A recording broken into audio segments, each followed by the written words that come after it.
Bonjour bonnes gens. Alors voilà, je fais ma petite promenade digestive.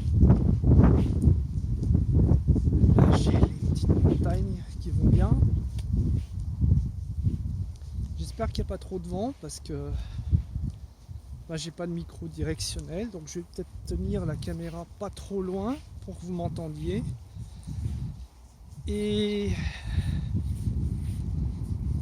en fait, pour faire mes études, j'ai été obligé de faire du latin. Eh oui, c'est comme ça. Donc là, ils ont passé, là, regardez, la moissonneuse de ce côté-là du terrain. Et de l'autre côté, on a du maïs.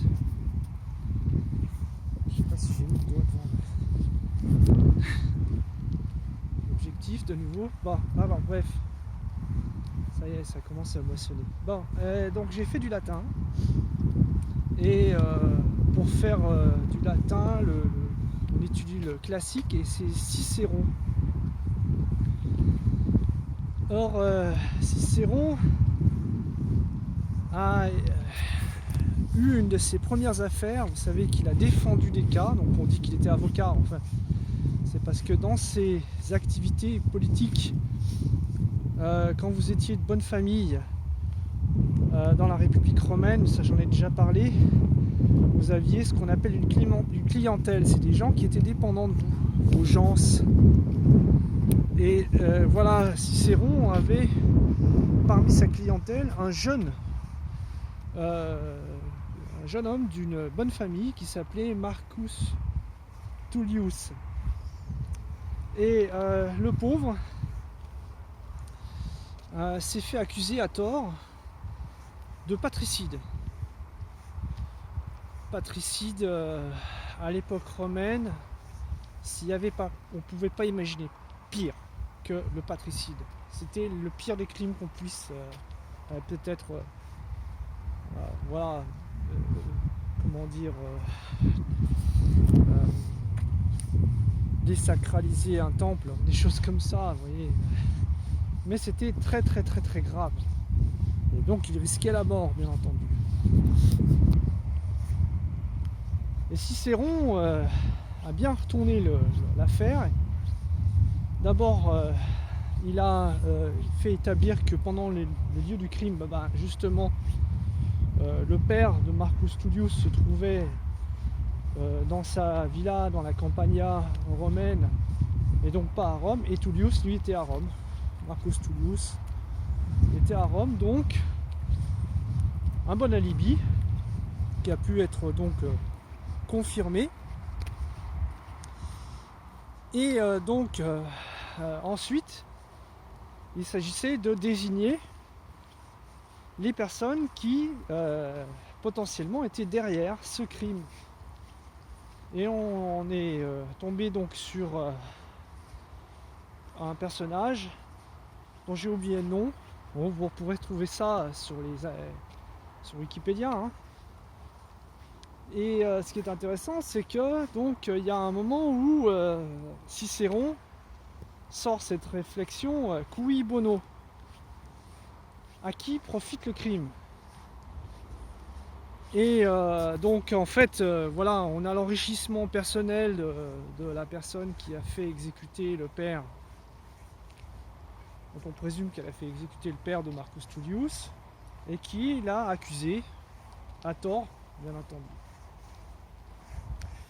Et Cicéron, qui était encore jeune à l'époque, c'est comme ça qu'il a fait sa réputation, en ayant sauvé d'une mort certaine, d'une exécution, d'une condamnation à mort, un jeune patricien romain. Et alors si je vous parle de cette histoire, c'est parce que dans ce cui bono, il ne faut pas simplement voir qui est l'auteur du crime. Parce qu'on fait un petit peu malheureusement l'amalgame entre à qui profite le crime et qui est l'auteur du crime. Et bien entendu, à chaque fois qu'on dit cui bono, on pense ça dans cette affaire de Cicéron. Sauf que dans l'affaire de Cicéron, ce qui a été pour renforcer la thèse de Cicéron, c'est qu'effectivement il y avait déjà cet alibi qui permettait à Cicéron de laver très rapidement la culpabilité de son client en disant mais regardez, ça peut pas être lui puisque en fait il n'était pas là. Là, par exemple, quand on est dans un contexte un peu plus complexe que ça, c'est-à-dire qu'on a une crise mondiale, etc., difficile de dire qui tire les ficelles derrière ce grand complot. Et je mets des guillemets volontairement pour désigner un grand complot. Vous voyez, il pleut là, c'est pour ça qu'on entend beaucoup les bruits de l'autoroute qui est à côté. Bien, en fait, cui bono veut simplement dire qu'il y a des personnes qui ont un intérêt particulier au développement d'un événement et des conséquences de cet événement. Et là, on a la crise du Covid et je suis volontiers, par exemple, les vidéos qui sont un peu des tutos que fait un personnage qui conseille des actionnaires. Vous n'allez pas vous imaginer quoi que ce soit. C'est pas avec l'argent que je gagne que je vais boursicoter du jour au lendemain. J'en ai pas les moyens. D'ailleurs, ce monsieur s'appelle Tammy Hadj. J'espère que je prononce bien son nom. Et il est très bien parce que moi je le trouve très pédagogique. Et pour un béotien en économie que je suis, ça me permet d'avoir un petit peu des fondamentaux en économie et justement de pouvoir savoir de quoi je discute quand j'ai une discussion en économie. Bon, j'avais déjà des notions avant, mais voilà, ça me permet quand même de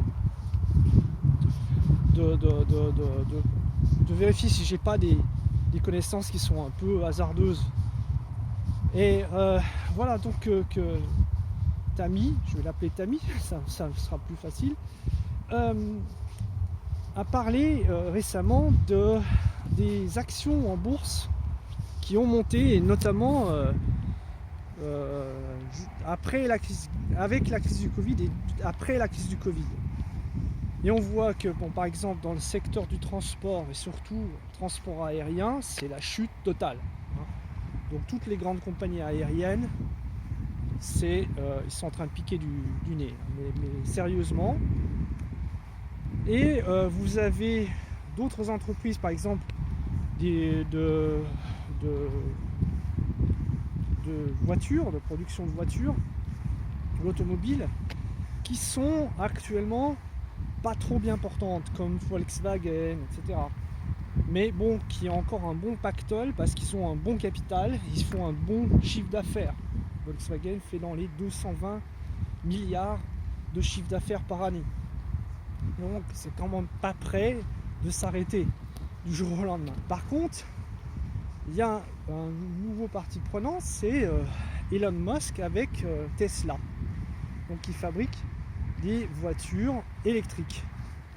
Et l'action de la compagnie Tesla a fait des bonds astronomiques depuis ces derniers mois.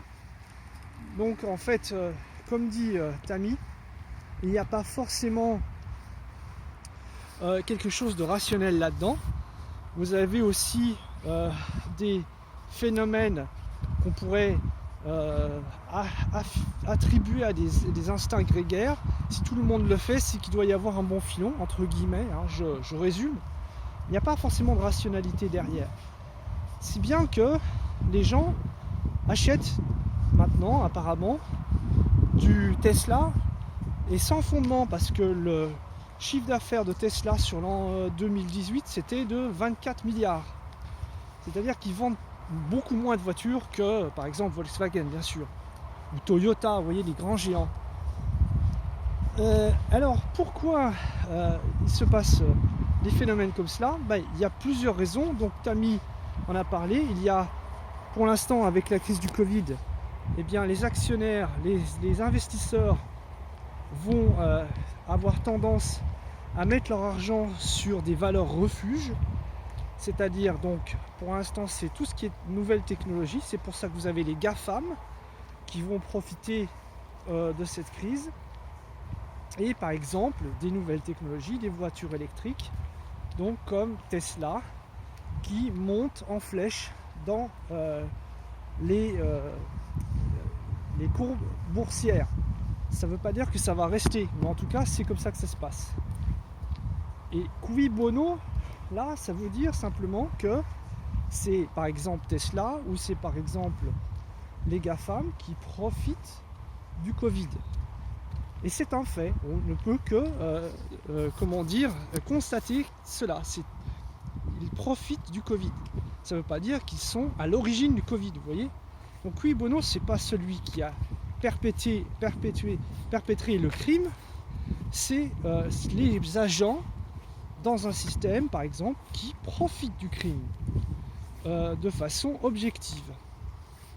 Et si je vous dis cela, c'est parce que, par exemple, on peut observer aussi la courbe dans les actions boursières de cours de l'action de Gilead, des laboratoires Gilead, donc qui promeuvent le remdesivir. De même, eh bien, on voit qu'à chaque fois que un article positif, je dirais, à l'égard de l'action du remdesivir sur le Covid est sorti, eh bien, l'action est montée en flèche. Et de même que, par exemple, dans un moment où on aurait eu tendance à sortir un article qui aurait dit l'inverse, ou par exemple un article qui dit l'hydroxychloroquine, c'est-à-dire une alternative beaucoup plus bon marché que le remdesivir, est quand même efficace contre le Covid, et là les cours ont baissé. Et donc ce qui veut dire quoi? Ça veut dire que vous avez des agents économiques, des agents financiers, des agents du marché qui ont eu un intérêt à faire évoluer la situation dans un sens ou dans un autre, qui ont par exemple un intérêt à faire, disons, accepter par une partie importante de la population que le remdesivir, pour ne pas le nommer, est une molécule, je dirais pas miracle, mais enfin qui marche contre le Covid. Et si je vous dis ça, c'est parce qu'il va falloir, maintenant on est un petit peu au courant de ça, mais il va falloir bien entendu, dans un avenir proche, garder ces précautions quand vous allez, et ça a déjà commencé bien entendu, avoir des nouvelles très optimistes en ce qui concerne le développement d'un vaccin contre le Covid. On est en train de nous faire le coup là, on nous dit oui, il y a des tests et on a passé la première phase de test et on est en train de sauter la seconde phase de test, expérimentation animale par exemple, on n'en a pas besoin et on passe la troisième phase de test, etc. Les tests, ils ont plusieurs phases et bon, je ne suis pas un spécialiste, mais en fait, il faut non seulement du temps pour faire les tests, mais il faut du temps pour les analyser. C'est pas comme ça se passe pas en une seule journée. Vous n'allez pas faire une cohorte de patients ou faire un double aveugle et dire tiens, le lendemain, j'ai mis tout dans la machine et il ressort le résultat en vrac. C'est pas comme ça que ça se passe. C'est plus complexe parce que les résultats sont, par exemple, en termes de réponse immunitaire sur un traitement ou un vaccin, mais il faut attendre d'avoir l'évaluation de cette réponse immunitaire. Et en vertu de quoi vous faites l'évaluation de cette réponse immunitaire? Vous allez faire des prélèvements sanguins pour voir si votre patient va développer des anticorps. Et s'il ne développe pas des anticorps, ça ne veut pas automatiquement dire qu'il n'en a pas du tout. Donc il va falloir répéter les prises de sang jusqu'à vraiment vérifier si vraiment le patient a définitivement développé des anticorps ou pas. C'est très complexe. En fait, voilà, c'est pour vous dire que si vous avez des unes de journaux qui sont en train de vous faire des gorges chaudes en vous disant Ah oui, on est en train de trouver le vaccin, ça va être pour dans 6 mois. Je veux pas, comment dire, calmer vos joies, mais ça risque d'être un petit peu plus compliqué. Et c'est surtout, vous comprenez, là le cui bono est très valide, c'est-à-dire qui a intérêt à faire penser et à faire adopter dans une grande partie de la population l'idée que un vaccin va être valide pour demain. Vous voyez ce que je veux dire? Et là, par exemple, pareil, on va avoir des agents économiques dont on ne peut pas accuser le fait qu'ils aient des mauvaises intentions, ils font leur boulot. Il y a, je crois, plus de 140 laboratoires dans le monde qui cherchent après un vaccin. Donc ce sont des gens de bonne foi qui cherchent un vaccin qui pourrait bien sûr aider, si ce n'est toute la planète, en tout cas une grande partie de l'humanité actuellement. Donc évidemment, ils sont tous emplis de bonnes intentions. Mais méfiez-vous de cette citation, l'enfer est pavé de bonnes intentions. Donc vous pouvez très bien chercher après un remède idéal contre, par exemple, cette cochonnerie qui représente le coronavirus, SARS-CoV-2, et puis en même temps être pris dans un système qui va en fait lui profiter d'une mercantilisation de cette, une instrumentalisation de cette recherche avérée, de cette recherche à bras raccourcis, j'oserais dire, pour trouver un vaccin à tout prix. Vous comprenez? Voilà, donc c'est là où le cui bono prend toute sa valeur, à mon avis. C'est pas pour chercher un coupable, mais c'est pour chercher des agents qui ont un intérêt.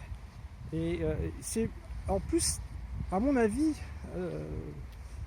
comment dire, instructif de le regarder sous cet aspect-là. C'est-à-dire ne pas chercher non seulement des coupables, mais chercher à voir derrière le message d'un tel ou d'un tel comme agent économique, comme agent du marché, comme agent de la vie publique, des intérêts particuliers. Nous avons tous des intérêts. Voilà. Et c'est pour ça que je fais référence à Cicéron. Dans le cas de l'affaire de Cicéron, en fait, il s'agissait de laver la culpabilité d'un personnage qui était accusé à tort. Et le cui bono a servi comme élément supplémentaire pour dire, vous voyez, non seulement mon client n'est pas coupable, mais ensuite il y a d'autres agents dans l'histoire qui, eux, ont toutes les bonnes raisons pour avoir fomenté tout ça. Et là, en fait, je n'accuse pas personne en particulier. Le professeur Raoult l'a bien dit, hein, l'histoire de la guerre bactériologique, c'est un fantasme, quoi. C'est-à-dire que, en fait, on sait qu'en 2003, il y a eu, vous savez, ces lettres. Bon, c'était après 2001, là. Non, c'est en 2001. Ouais. Il y avait eu ces lettres qui étaient arrivées, qui avaient été destinées à plusieurs personnes, à Washington, etc., du gouvernement notamment, et qui étaient donc des lettres de menaces avec du charbon, de l'anthrax dedans. Alors après une très très rapide analyse, les services de renseignement américains se sont rendus compte que l'anthrax en question était produit par des laboratoires américains. Il y a au monde 2 laboratoires P4, donc avec le niveau de sécurité maximum, qui cultivent des agents ultra pathogènes, dont la variole et dont, par exemple, l'anthrax, le charbon, avec des mutations qui sont telles que si on mettait ça dans la population, ça ferait des millions de morts. Il y en a un en Russie, il y en a un aux États-Unis. Et après enquête, il s'est avéré que c'était un de ses collaborateurs qui travaillait dans un de ces laboratoires qui avait une maladie psychiatrique grave qui était un peu, si vous voulez, tombé dans une forme de psychose, et qui en fait a volé des échantillons pour distribuer, entre guillemets, hein, ces enveloppes avec de l'anthrax dedans. Heureusement que l'affaire a été découverte à temps et que ça n'a fait aucune victime. Mais voilà pour ce qui est de la guerre bactériologique, c'est-à-dire que les parties prenantes, sachant qu'ils ont affaire à un agent qui est ultra pathogène, n'oseraient pas, bien entendu, utiliser une telle arme, parce que, bien entendu, vous voyez le scénario qui risquerait de se produire.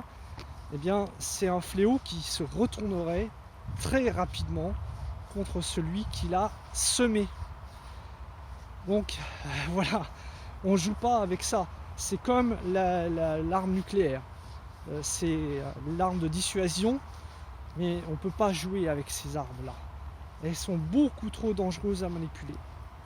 Donc voilà, et la seule fois où elles ont été utilisées, c'est parce qu'il y avait un seul pays qui avait le monopole de l'utilisation de la bombe nucléaire. Vous savez que quand ils ont balancé les 2 bombes, Hiroshima et Nagasaki, il n'en restait plus qu'une. Ils n'en avaient que 3. Ils n'avaient eu le temps de fabriquer que 3 bombes. Donc vous voyez, bon, ça a bien marché au bluff. C'était surtout pour stopper les soviétiques qui étaient en train déjà à Potsdam de négocier. Le Japon était en train de négocier une paix avec les soviétiques et les Américains ne voulaient pas en entendre parler. Bon, je reviens sur mes moutons. L'arme bactériologique est beaucoup trop dangereuse. Donc toutes les théories qui penchent pour dire oui, le Covid a été fabriqué dans un laboratoire. Moi je suis bayésien, donc je ne vais pas vous dire non, c'est des conneries. Je vais vous dire, pour l'instant, je l'accepte comme une hypothèse de travail, pourquoi pas.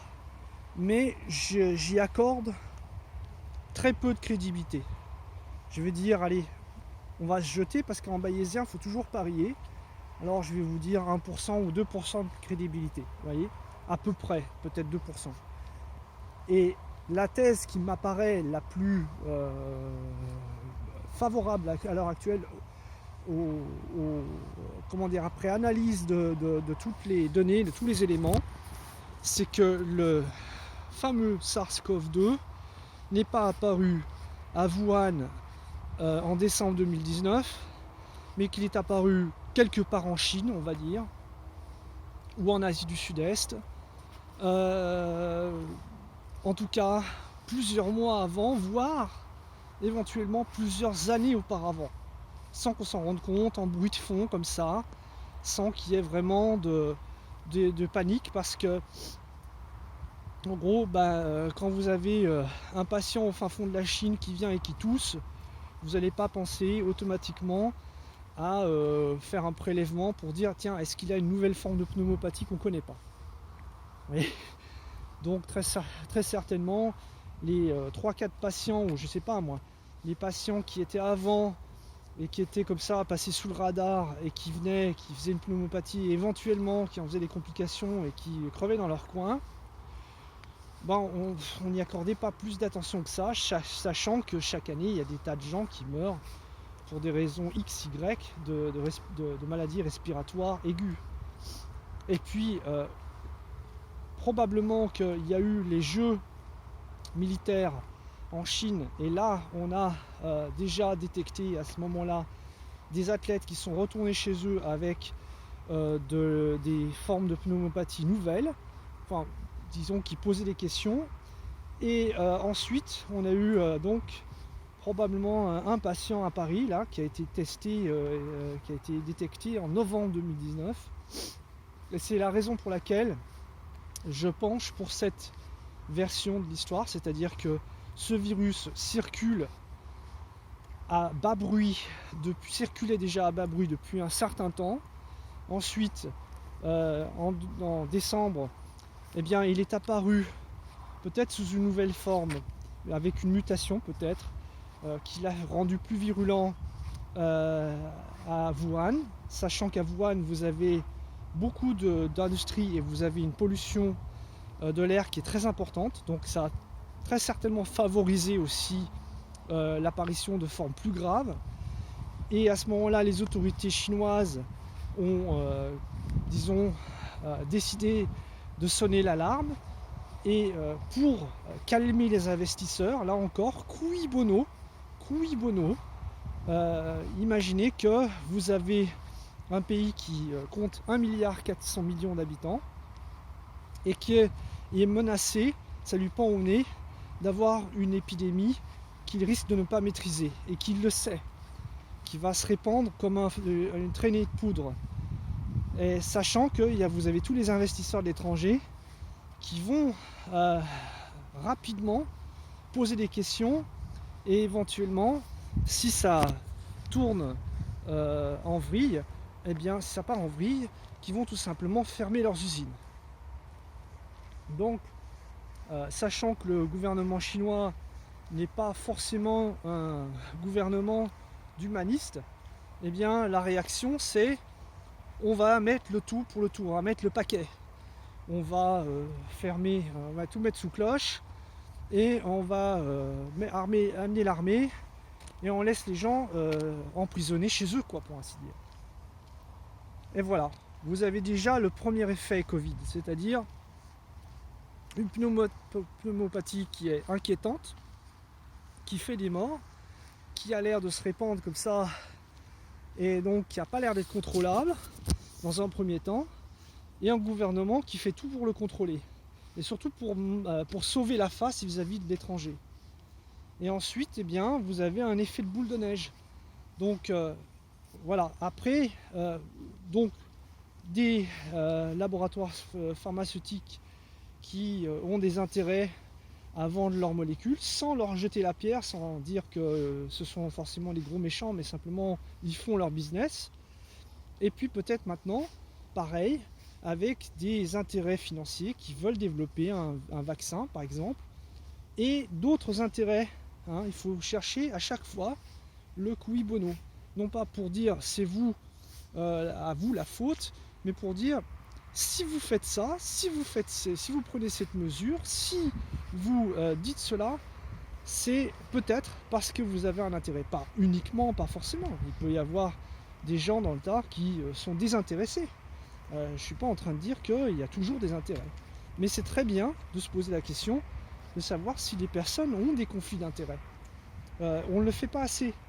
Et ce que je reproche là aussi actuellement aux médias mainstream, c'est le peu de curiosité, mais c'est même pas... Là c'est un euphémisme. C'est le manque absolu de curiosité à l'égard de cette question. C'est-à-dire que le moindre effort intellectuel, c'est toujours de se poser la question, c'est ce qu'on nous apprend quand on est ici étudiant à l'université, c'est vous avez un livre, vous avez une version des faits et vous avez une interprétation, et de se poser la question sur le bien fondé de cette interprétation. Pourquoi cet auteur a-t-il écrit que, je ne sais pas, un tel était... Donc il y a toujours des imbrications. Ça ne veut pas dire que les gens sont de mauvaise foi, mais ça veut dire qu'ils ont leur vision des choses et que cette vision des choses, elle peut être corrigée, elle doit être corrigée dans le cas où on voit des différences par d'autres visions des choses. Quand vous avez des politiques, là aussi je veux vraiment avertir les gens avec ça. Vous avez des politiques qui vous disent mais moi c'est pas moi, c'est la science, je me fie à la science. Mais quelle science? Quelle science? Si le professeur Raoul est un scientifique, le professeur Bagdi est un scientifique, le professeur Heinrich Schreck est un scientifique. Bien entendu, Madame Karine Lacombe est une scientifique. La professeure Karine Lacombe est une scientifique. D'autres personnes, comment il s'appelle, le conseiller de M. Trump, M. Fauci, est aussi un scientifique, mais ils ont tous des avis différents. Donc la science, écouter la science, ça ne veut rien dire en soi. Interpréter, même, c'est comme si vous disiez on va interpréter la Bible à la lettre. Dans la Bible, je peux vous garantir, vous avez des passages qui disent tout et son contraire. Tout et son contraire. Il y a à boire et à manger là-dedans. Hein, vous prenez l'extrait de Jéricho, bon, c'est la citation aux mortes. Vous prenez une bonne parabole de Jésus, le sermon de la montagne, c'est tout le contraire. Donc, qu'est-ce que vous en faites? Qu'en faites-vous de ces informations? C'est ça. C'est pas simplement le fait de dire j'ai des informations et je m'y fie aveuglément à 100%. Il vaut quoi votre conseil de scientifique? Est-ce qu'il a des intérêts, votre conseil de scientifique? Est-ce qu'il n'en a pas? Est-ce qu'ils ont des intérêts, pas seulement objectifs, mais subjectifs à une question donnée? Est-ce que, éventuellement, ce conseil de scientifique est prêt à se remettre en question selon en vertu des derniers corrigés, comme on dit, des variations saisonnières? Est-ce que vous avez un conseil scientifique qui s'est penché sur les dernières études, par exemple, qui disent absolument toutes? Le professeur Denis Recourt a fait une méta-analyse, c'est-à-dire qu'il s'est penché sur au moins une dizaine ou une vingtaine d'études qui ont été faites auparavant sur le bien fondé du port du masque en cas de maladie respiratoire aiguë. Toutes ont conclu à une inefficacité du port du masque. Toutes. Pas une a été contre. Toutes ont conclu à l'inefficacité du port du masque. Et maintenant, la décision du gouvernement français, c'est de dire on va obliger le port du masque partout. Ici en Allemagne, on oblige le port du masque dans les magasins. On oblige le port du masque dans les lieux publics, etc.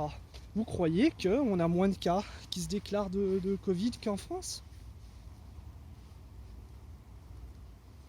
Denis Rancourt, professeur, c'est quand même un physicien, c'est quelqu'un qui s'y connaît, dit que c'est les gouttelettes qui sont dans l'atmosphère qui transportent, et que c'est des gouttelettes d'aérosol qui transportent les virus. Une seule gouttelette suffit à infecter quelqu'un.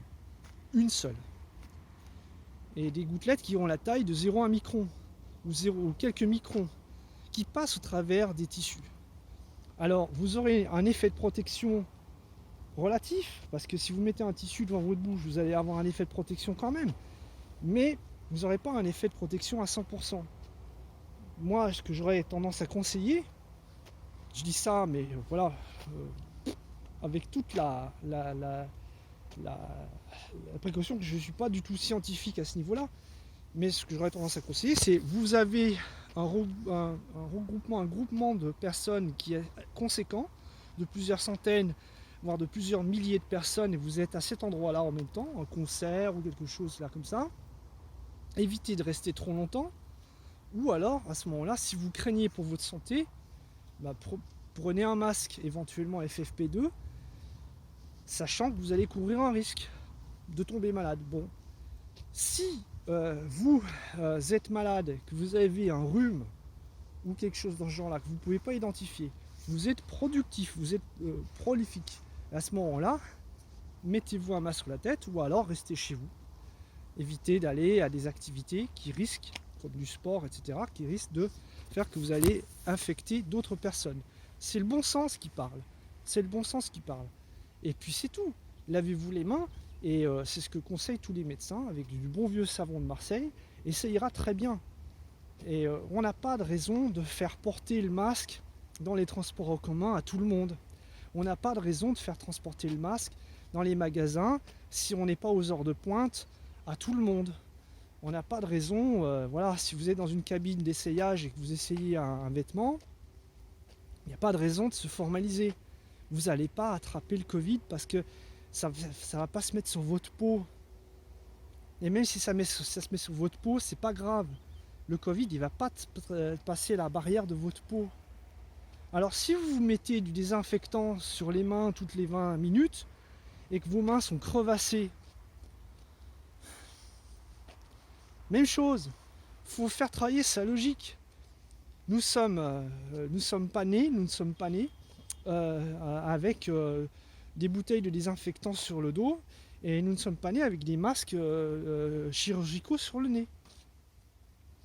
Nous sommes nés avec un appareil respiratoire, avec un filtre qui passe par le nez, et nous sommes nés avec une peau qui a sur l'épiderme des organismes commensaux, qui sont des bons microbes qui nous protègent. Il y a un fil, il y a un film bactérien et lipidique qui fait que notre peau est protégée.